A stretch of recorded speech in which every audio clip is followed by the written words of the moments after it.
साथियों नमस्कार। आज एक बहुत ही महत्वपूर्ण भेड़ बकरी पालकों के लिए टॉपिक है जिस पे आप सब के साथ में हम वीडियो लेकर के आए हैं। साथियों आप सबको पता है, आप सब देख रहे हैं कि मौसम में आजकल बदलाव आ रहा है। जैसे पहले गर्मी का समय था या बारिश का समय था जिसके अंदर दिन में धूप भी बहुत ज़्यादा अधिक थी और साथ ही साथ में ह्यूमिडिटी थी, जबकि अब धीरे धीरे मौसम में बदलाव आ रहा है। ठंडी का समय आ रहा है और रात को तो अभी काफ़ी ठंड होने लग भी गई है, जबकि दिन के समय में भी सुबह सुबह के समय में भी काफ़ी ठंड कई जगह देखने को भी शुरू हो गई है। तो बदलते हुए मौसम के अंदर यानी परिवर्तन जो मौसम का हो रहा है, उस समय भेड़ एवं बकरियों में अपन कौन कौन सी ऐसी सावधानियां रखें जिसकी वजह से भेड़ एवं बकरी पाल किसान भाइयों को, पशुपालक भाइयों को इस ठंडी की वजह से कोई नुकसान ना हो और अपने पशुधन को, अपने पशुपालन को, भेड़ एवं बकरियों को अपन बीमारियों से भी बचा करके रख सकें। और जो दूसरी अन्य सावधानियां हैं, इन तमाम तरह की चीज़ों पे आज के इस वीडियो में अपन बात करेंगे। मुख्य मुख्य 8 से 10 ऐसी सावधानियां हैं जिस पे यदि पशुपालक या भेड़ बकरी पालक ध्यान रख लेता है तो उसे किसी भी तरह की होने वाली हानि से बच सकते हैं। तो साथियों सबसे मेन इम्पोर्टेंट एक तो ये है कि जब भी मौसम में परिवर्तन आता है, गर्मी से सर्दी की बात हो या सर्दी से गर्मी की बात हो, तो अपने पशु के आहार में यानी चारे और दाने के अंदर भी परिवर्तन करना अपने को जरूरी होता है। क्योंकि गर्मी के समय में अपन लोग रेगुलर कोई साथी गवार का चारा खिला रहा है, सूखा चारा, या कोई साथी चने का सूखा चारा खिला रहा है, या कोई जंगल के अंदर भी अपनी भेड़ एवं बकरियों को चराई पे लेकर के जा रहा है, जबकि सर्दी के समय में जंगल के अंदर ज़्यादा कुछ खाने को नहीं मिलता। तो उस समय के अंदर यदि किसान भाई स्टॉल फीडिंग पे रखता है, अपनी बकरियों को घर पे रखता है, तो उस समय उसे किस तरह का ध्यान रखना चाहिए, और जो रेगुलर स्टॉल फीडिंग पे जो साथी काम कर रहे हैं उनको चारे में किस तरह से बदलाव करना आवश्यक है। जैसे रेगुलर जनरली 90% पशुपालक साथी हैं वो गर्मी के समय के अंदर गवार का चारा या मूंग का चारा, मोठ का चारा या चने का चारा है वो भेड़ एवं बकरियों को स्टॉल फीडिंग में खिलाते हैं। जबकि जैसे जैसे सर्दी शुरू हो जाती है तो उस समय अपन उस चारे में बदलाव करके उसमें अपन 40-50% तक मूंगफली का चारा अपन ऐड कर सकते हैं, धीरे धीरे उसमें रिप्लेस कर सकते हैं। क्योंकि मूंगफली का चारा सर्दी के अंदर जब अपन खिलाते हैं तो भेड़ एवं बकरियों को सर्दी की समस्या कम आती है, यानी उसे ठंड लगने की समस्या कम हो जाती है। तो ये एक प्राकृतिक अपने पास में सर्दी को कंट्रोल करने के लिए सबसे अच्छा सूखा चारा है। और अब बात ये आती है कि मूंगफली का चारा यदि इतना ही महत्वपूर्ण है तो उसे खिलाना कैसे है या उसे रिप्लेस कैसे करना है।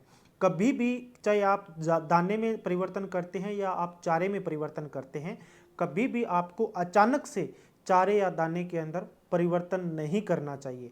ऐसा नहीं है कि आज सुबह तक आप मूंगफली का या आज सुबह तक आप गवार का चारा खिला रहे थे और शाम को आपने अचानक से गवार का चारा बंद करके आपने मूंगफली का चारा स्टार्ट कर दिया। ऐसा नहीं करना चाहिए। आपने जो भी चारा आप रेगुलर खिला रहे हैं उसके अंदर धीरे धीरे थोड़ी थोड़ी आप कटौती करते जाइए। जैसे पहले दिन आप 20% चारा कम खिलाइए जो रेगुलर खिला रहे हैं, और उसकी जगह आप मूंगफली का चारा आप ऐड कर सकते हैं।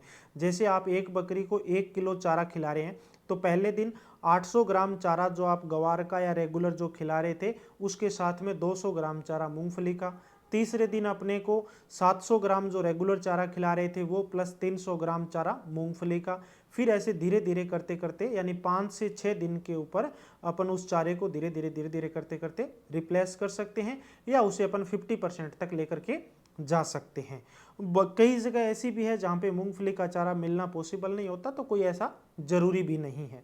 पर जो साथी मूंगफली का चारा खिलाता है उसे दो चीज़ों की ध्यान रखना सबसे ज़्यादा आवश्यक होती है। एक तो उस चारे के अंदर मिट्टी नहीं होनी चाहिए, क्योंकि मूंगफली के चारे में मिट्टी बहुत ज़्यादा जनरली होती है। मिट्टी होगी तो उसे अपनी बकरी खा भी नहीं पाएगी, और बाई चांस यदि खा भी लेगी तो उसके शरीर पे अपने को खुश्की टाइप दिखाई देने लग जाएगी, मतलब उसके बाल है वो उखड़े उखड़े दिखाई देने लग जाएंगे। और साथ ही साथ में मूंगफली में यदि चारे में गिल्लापन था उस समय जब अपन ने भंडारित किया था, और उसके अंदर यदि अल्फा टॉक्सिन एक मूंगफली के अंदर रसायन होता है जिसे अपन बेसिकली यदि भाषा में बात करें तो सफ़ेद सफ़ेद उसके ऊपर परत टाइप दिखने लग जाती है, तो उस तरह का चारा है तो अपने को वो भेड़ या बकरियों को नहीं खिलाना चाहिए। दूसरी जो बात आती है चारे के बाद में दाने की। दाना भी जैसे चारे का परिवर्तन अपन करते हैं, ऐसे ही चारे में तो यदि परिवर्तन नहीं भी करेंगे तो चलेगा, पर दाने में परिवर्तन करना सबसे ज़्यादा जरूरी होता है। खास करके भेड़ बकरी पालक गर्मी के समय में जौ का चारा, जौ का जो दाना है वो खिलाते हैं, या मक्का का दाना है वो सामान्यतः खिलाते हैं, या कुछ एक साथी जो खस्सी पे काम करते हैं वो गेहूं भी खिलाते हैं। पर अपने को गर्मी के समय में तो ये चारा चलता है। यदि सर्दी के समय में ये चारा यदि अपन दाना यदि अपन बकरियों को खिलाएंगे तो ये लाभप्रद नहीं है। सर्दी के समय में अपने को बकरियों को बाजरा खिलाना ज़्यादा आवश्यक होता है, और ख़ास करके ब्रीडिंग के लिए जिन बकरियों को अपन काम में लेते हैं उनके लिए बाजरा ज़्यादा आवश्यक होता है। खस्सी पे आप काम कर रहे हैं तो खस्सी के अंदर आप रेगुलर काम में ले रहे हैं वो ले सकते हैं, पर ब्रीडिंग की जो बकरियां हैं फीमेल है उसके अंदर अपने को 50% तक बाजरा उसके फीड के अंदर अपने को मिलाना जरूरी होता है। बाजरे में वही बात है कि अपने को एक साथ पूरा का पूरा चेंज नहीं करना चाहिए, और यदि आपके फार्म में ताज़ा ब्याई हुई बकरी है तो उसे अचानक से एक साथ में बाजरा ज़्यादा नहीं खिलाना चाहिए। धीरे धीरे करते करते करते करते आप 5 से 6 दिन बाद उसे आप खिला सकते हैं।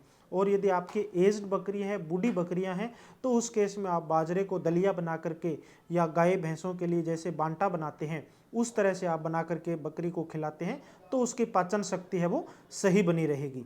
उसके बाद में यदि अपन दूसरी चीज़ों की बात करें, चारे और दाने के अलावा यदि अपन बात करते हैं तो इस समय मतलब कुछ एक बकरियों ने बच्चे दे रखे हैं।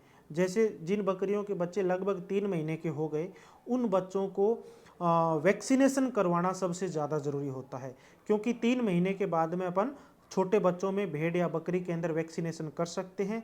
तो जो बच्चा वैक्सीनेशन के लिए तैयार हो गया उन सभी बच्चों के अंदर अपने टाइमली वैक्सीनेशन कर दें, क्योंकि यदि वैक्सीनेशन नहीं करेंगे, बड़ी बकरियों में वैक्सीनेशन किया हुआ है और बच्चों में वैक्सीनेशन नहीं किया, तो यदि कोई बीमारी आ गई तो वो बच्चे उसकी चपेट में आ जाएंगे, इन्फेक्टेड हो जाएंगे और अपने यहाँ नुकसान है वो हो सकता है। अभी भी बहुत से ऐसे पशुपालकों के फ़ोन आते हैं कि सर हमने टीकाकरण तो करवाया था पर अब ऐसे करके बच्चे मर रहे हैं, तो उस तरह का ये कारण हो सकता है। तो आप 3 महीने की एज के अंदर बच्चों को वैक्सीन लगवाएं।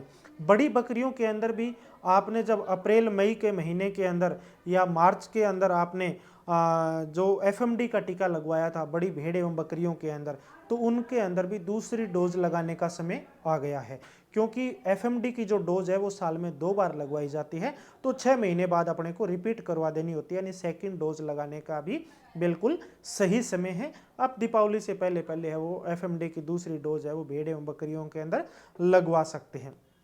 साथ ही साथ डीवर्मिंग, जब भी मौसम में परिवर्तन होता है, चाहे बारिश के सीजन से पहले की बात हो या सर्दी के समय से पहले की बात हो या गर्मी के समय से पहले की बात हो, मुख्यतः ये जो 3 मेन ऋतुएं हैं, बारिश की, गर्मी की और सर्दी की, इससे पहले अपने को डीवर्मिंग करवा लेना सबसे ज़्यादा आवश्यक होता है।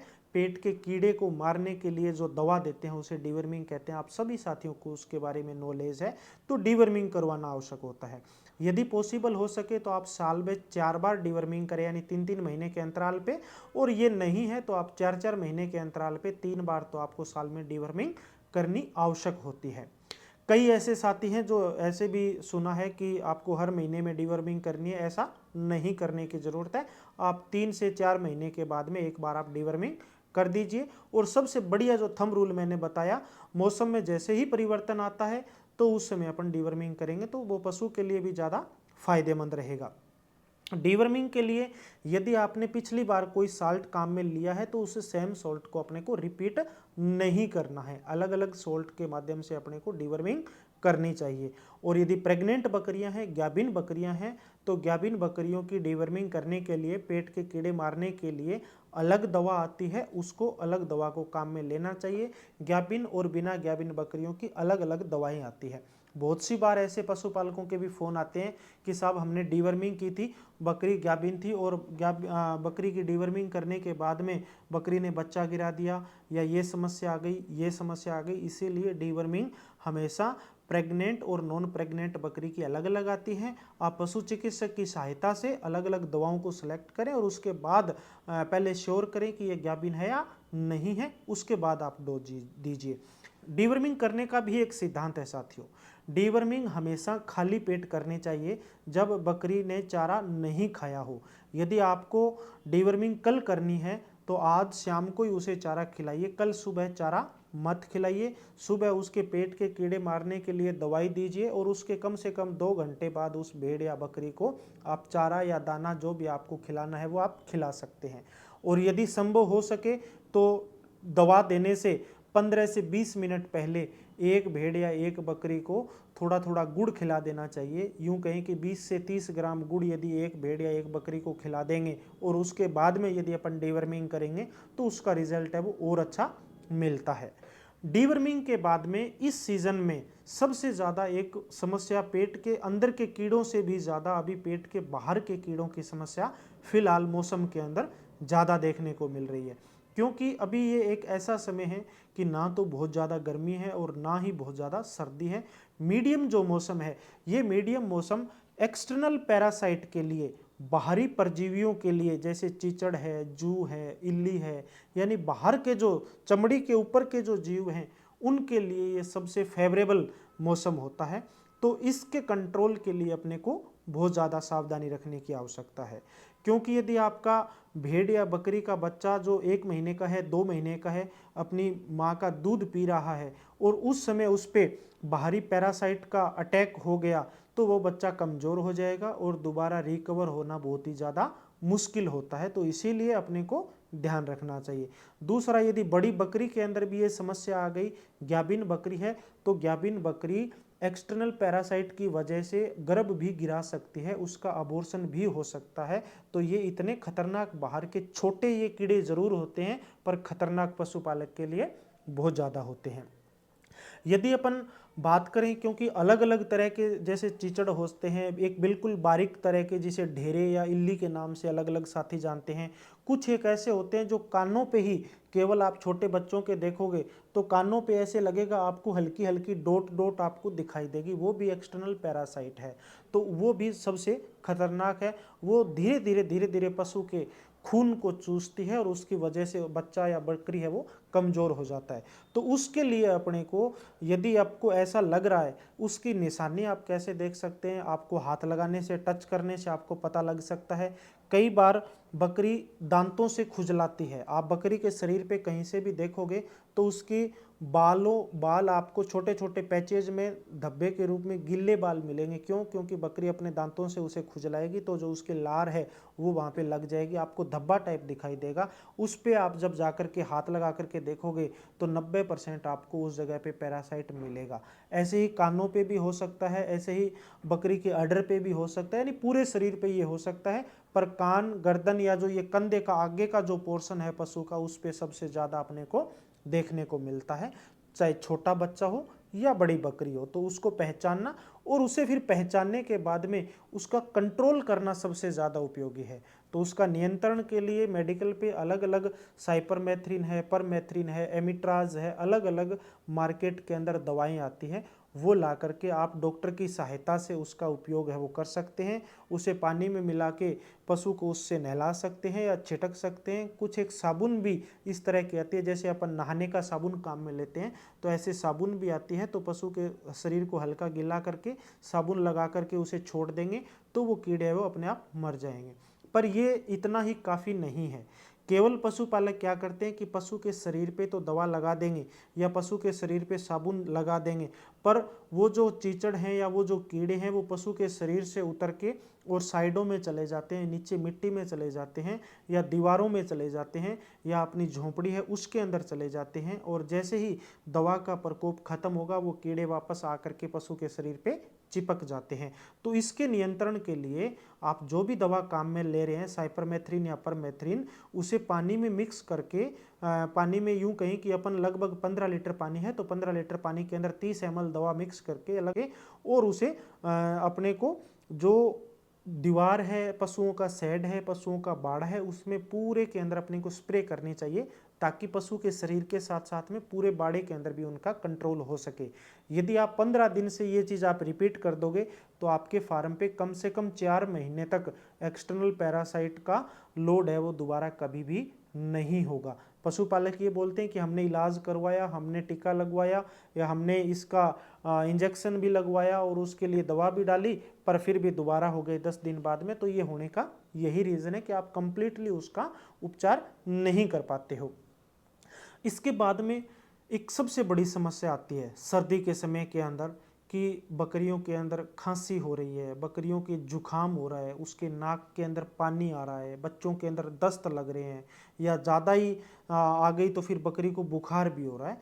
तो ये जो सारी चीज़ें हैं ये सर्दी की वजह से भी हो सकते हैं। छोटे बच्चों के अंदर आपने देखा होगा कि हरे दस्त लग जाते हैं, बच्चा दूध पी रहा है और दस्त जो कर रहा है वो हरे कर रहा है। यदि नॉर्मल कर रहा है तो वो तो एक रेगुलर है, पर यदि हरे दस्त सर्दी के समय में बच्चा कर रहा है तो 99% चांस होता है कि उसे सर्दी की वजह से वो समस्या आई है। तो आपको सर्दी के कंट्रोल के लिए जो मैंने चारे का अंदर बदलाव की बात बताई वो सबसे ज़्यादा ज़रूरी है। दूसरा, डीवर्मिंग करना सबसे ज़्यादा ज़रूरी है। टाइमली आपको वैक्सीनेशन करना सबसे ज़्यादा ज़रूरी है। आपके पशु के डीवर्मिंग की हुई है, आपके पशु के वैक्सीनेशन की हुई है, आप चारा सही से दे रहे हो, तो मुश्किल से 5% चांस ही होता है कि आपके पशु को सर्दी लग पाएगी। उसके कंट्रोल के लिए अपने को जो भी आपका शेड है वो कवर कर देना है। अब जैसे जैसे सर्दी बढ़ेगी तो आप उसे इंश्योर कर लें कि आप अपने शेड को कवर करें, और सर्दी के अंदर डायरेक्ट जो शीत लहर चलने वाली है आगे, जैसे दिसंबर और जनवरी के महीने में ज़्यादा ठंड जब हो जाती है, तो डायरेक्ट अपना पशु शीत लहर के संपर्क में ना आए। और अपने को ये भी ध्यान रखना चाहिए कि जिस पशुपालक के या जिस किसान भाई के पास में ऊपर छत नहीं है, शेड नहीं है या झोपड़ी नहीं है, वो किसी भी तरह का एक बार टेम्परेरी जो प्रबंधन है वो 3 महीने के लिए नवंबर, दिसंबर और जनवरी के लिए यदि कर लेता है तो अपन पशुओं को, अपन भेड़ एवं बकरियों को इस समस्या से निजात दिलवा सकते हैं। और फिर भी यदि इस तरह की किसी भी तरह की कोई समस्या आती है तो आप नज़दीकी पशु चिकित्सक के संपर्क में रहिए। आप डॉक्टर की सलाह से आप पशुओं का ट्रीटमेंट करवा सकते हैं। और एक यदि इसके अलावा यदि बात करें तो एक बहुत बड़ा एक पॉइंट है, और जिस पे बकरी पालक और भेड़ पालक 1% भी ध्यान नहीं देते, क्योंकि जैसे ही सर्दी बढ़ती है तो गाय भैंस की बात हो या भेड़ बकरियों की बात हो या अपन खुद मनुष्य भी सर्दी के समय में पानी बहुत कम पीते हैं। और पानी जब पशु कम पिएगा तो कम पानी पीने की वजह से पशु के शरीर के अंदर रोग प्रतिरोधक क्षमता भी पशु की कम हो जाएगी, और जो तमाम तरह की बीमारियां हैं उसका इन्फेस्टेशन है वो बढ़ने लग जाएगा, पशु के ऊपर प्रकोप ज़्यादा होने लग जाएगा, और पशु का जो पाचन तंत्र है वो भी सही तरह से काम नहीं कर पाएगा। तो इसीलिए अपने को ध्यान रखना है कि सर्दी के समय में अपना पशु पानी बराबर पी रहा है। यदि आप ऐसा ये एक्टिविटी फॉलो नहीं करते हैं तो आपको ध्यान रखना ज़्यादा ज़रूरी है। आप श्योर कर लें कि आपकी भेड़ या आपकी बकरी दिन में कम से कम 2 बार पानी आराम से पिए, और यदि आप उसके आगे पूरे दिन पानी रखते हैं तो वो सबसे ज़्यादा बेस्ट है। अब तरीका क्या है, क्योंकि नॉर्मल सी बात है पशु पानी कम पिएगा, पर उसे ज़्यादा पानी कैसे अपन पिलाएं, उसके लिए 2 तरीके सबसे मेन है। एक तो पानी बहुत ज़्यादा ठंडा नहीं होना चाहिए, नॉर्मल जैसे अपन कुएं का पानी निकालते हैं, ट्यूबवेल का पानी निकालते हैं, या यूं कहें कि लगभग पानी का जो टेम्परेचर है वो 30 डिग्री के आसपास हो, ताकि उसको पानी पशु आराम से पी ले। जैसे 5 डिग्री, 4 डिग्री या 10 डिग्री पानी का टेम्परेचर रहेगा तो पानी है वो पशु नहीं पिएगा ठंड के अंदर। तो एक तो नॉर्मल जिसे लकवम वाटर कहते हैं, नॉर्मल पानी जिसे कहते हैं, और दूसरा उसके अंदर आप गुड़ मिला सकते हैं। आप उसमें जैसे आपके पास में 20 बकरियां हैं, 20 बकरियों को आप 25 से 30 लीटर यदि पानी एक टाइम में पिला रहे हैं तो उसके अंदर आप लगभग 100 से 200 ग्राम या 250 ग्राम तक आप उसमें गुड़ ऐड कर सकते हैं। तो गुड़ से पानी है वो मीठा हो जाएगा और उसके लालच में बकरी पानी पिएगी। एक तो लालच में पानी पिएगी, ज़्यादा पानी पिएगी तो उसका पाचन तंत्र सही रहेगा, और दूसरा गुड़ के अंदर एनर्जी होती है, तो एनर्जी पशु के शरीर में अपने को लिक्विड फॉर्म के अंदर जब एनर्जी जाएगी तो पशु है वो उससे हेल्दी बना रहेगा, और यदि कमज़ोर भी पशु है तो भी वो उससे रिकवर होगा। और यदि दुधारू बकरी है, दूध वाली ब्याई हुई बकरी है, तो उसके दूध की मात्रा भी बढ़ेगी। दूसरा इसमें एक और काम किया जा सकता है, जैसे अपने ट्रेडिशनल पुराने बुजुर्ग काम जो किया करते थे कि मेथी का, चने का या बाजरे का आटा तैयार करके, मोटा आटा जिसे कहते हैं, बारीक आटा नहीं मोटा आटा, तो वो तैयार करके उसमें नमक मिला देते थे, काला नमक मिला सकते हो, सेंधा नमक मिला सकते हो, आप साधारण नमक भी मिला सकते हो। तो वो मिला करके, और जैसे 20 बकरियों को 30 लीटर आप पानी पिला रहे हो तो उस पे 2 चम्मच, अपना जो खाने का चम्मच होता है वो 2 चम्मच आप आटा ऊपर यदि हल्का सा भी डाल दोगे तो उससे भी बकरी है वो ज़्यादा मात्रा में पानी पिएगी। और नमक साथ में उसमें शरीर में जा रहा है तो उससे नमक से वो उसके पेट का जो पाचन है वो सही बना रहेगा।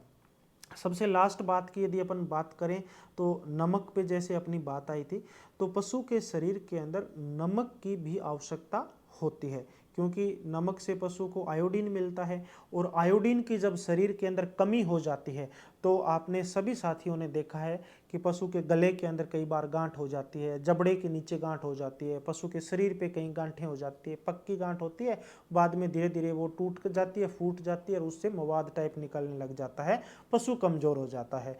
तो इससे निजात पाने के लिए अपने को जो अपना शेड है उसके अंदर नमक रखना सबसे ज़्यादा ज़रूरी होता है। जो साथी ग्रेजिंग पे लेकर के जाते हैं उसमें इतना ज़्यादा अनिवार्य नहीं है, क्योंकि जब पशु बाहर ग्रेजिंग में ओपन में चराई करता है तो वो सब तरह की वेजिटेशन खाता है, उसमें सब तरह के पोषक तत्व होते हैं। परंतु यदि आप स्टॉल फीडिंग पे काम कर रहे हैं, आप भेड़ एवं बकरियों को बांध करके रख रहे हैं या आप एक शेड के अंदर रख रहे हैं, तो उस कंडीशन के अंदर आपको आयोडीन यानी नमक खिलाना सबसे ज़्यादा ज़रूरी होता है। आप दाने के साथ में खिला सकते हैं, आप पानी के साथ में खिला सकते हैं, और ये दोनों ही चीज़ें नहीं हैं तो आप सेंधा नमक या काला नमक जो आता है उसे आप पशु के मेंजर के अंदर, पशु का जो चारा दाने का स्थान है उसके अंदर रख सकते हैं, या आप उसे किसी रस्सी से या किसी चैन से या किसी लोहे की एंगल पे आप उसे बांध सकते हैं, उस पे रख सकते हैं, ताकि उसको वो बकरी या भेड़ अपनी आवश्यकता के अनुसार उसे चाटती रहेगी, उसे खाती रहेगी, जिसकी वजह से उसके शरीर के अंदर जो आयोडीन की कमी थी वो पूरी होती रहेगी। तो ये बेसिक जो इस बदलते मौसम के अंदर सावधानियां अपने को पशुपालकों को रखने वाली थी वो ये थी। और मैं उम्मीद करता हूं कि यदि इस तरह की सभी बात, छोटी छोटी बातों का पशुपालक या भेड़ बकरी पालक भाई ध्यान रखेंगे तो जो मोर्टेलिटी होती है बच्चों के अंदर या बड़ी बकरियों के अंदर या जिनकी एज हो जाती है उन बकरियों की सर्दी के समय में, तो उससे किसान एवं पशुपालक भाई है वो या बकरी पालक भाई है वो बच सकते हैं। और यदि इन छोटी छोटी बातों की वजह से आप पूरे साल भर के अंदर 5 या 10 बच्चों को भी बचा पाते हैं, उनकी मोर्टेलिटी को आप रोक पाते हैं, तो आपके लिए कम से कम 40 से 50 हज़ार रुपये की एक एक्स्ट्रा वो जो आपको इनकम नहीं मिल रही थी वो आपको मिलना शुरू हो जाती है। तो ये जो छोटी छोटी बातें, छोटे छोटे जो नुस्खे हैं इस फील्ड के अंदर या जो अनुभवी लोगों का जो ज्ञान है इस तरह का, वो आपके 50 से 60 हज़ार रुपये का एक नॉर्मल फार्म के अंदर आपकी आय को बढ़ा सकता है। और आपका बड़ा सेटअप है तो उसके अंदर इन सब चीज़ों का बहुत बड़ा रोल हो सकता है। तो जो साथी बड़े लेवल पे काम करते हैं वो इस तरह की सारी चीज़ों को, प्रैक्टिस को फॉलो करते हैं। पर जो साथी नया है, जिसने नया काम शुरू किया है, या जो छोटे लेवल पे जो काम कर रहा है, या इनिशियली कोई काम दूसरा कर रहा है और साथ में उसने बकरी पालन का काम शुरू कर दिया, पूरा नॉलेज नहीं है, तो उस कंडीशन के अंदर थोड़ी सी पशुपालक लापरवाही बरत लेता है और उसकी वजह से अपने को ये सब तरह के नुकसान हो सकते हैं। तो मैं आप सभी साथियों से उम्मीद करता हूं कि आज की ये वीडियो आप सभी साथियों को बहुत पसंद आई होगी। और यदि आपको ये जानकारी हमारी सही लगे, आपको पसंद आए, आपको अच्छी लगे, तो आप वीडियो को ज़्यादा से ज़्यादा लाइक करें, आपके सभी साथियों तक, भेड़ बकरी पालकों तक इसे पहुंचाने में हमारा सहयोग करें, और कमेंट बॉक्स में हमें बताएं कि आपको किस विषय से संबंधित जानकारी हमसे ज़्यादा आप चाहते हैं। और कोई यदि आपके भेड़ बकरे पालन से संबंधित कोई समस्या आती है तो आप हमें कमेंट बॉक्स के अंदर बताएं। हम कोशिश करेंगे कि आपका जो भी कमेंट है उसका हम रिप्लाई कर सकें और आपकी सभी तरह की समस्याओं को हम उसका सॉल्यूशन निकाल सकें। आप सभी साथियों का बहुत बहुत धन्यवाद।